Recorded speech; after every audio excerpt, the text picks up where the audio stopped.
This is part 5 of my Crossfire sub-tutorial. At this point, we're ready to configure Betaflight. Let's take a look.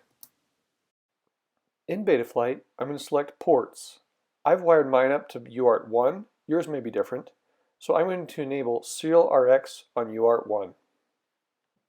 In the Configuration tab, we'll scroll down and set our receiver to serial based, and then change our protocol to CRSF for Crossfire. Now, assuming we've properly done the Lewis script I covered in video 3, we should be able to go to the Receiver tab and see that our sticks are moving. You may need to change the channel map depending on how your sticks are set up. Lastly, I'm going to set RSSI channel to aux12.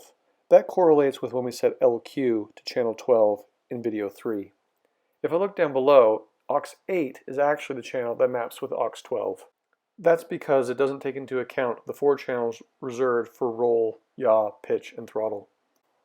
If using Betaflight OSD, you'll want to go into the OSD page and turn on RSSI value and put that up in the corner somewhere so you can see your current link quality. This concludes video 5 on the Crossfire setup series. Thanks for watching.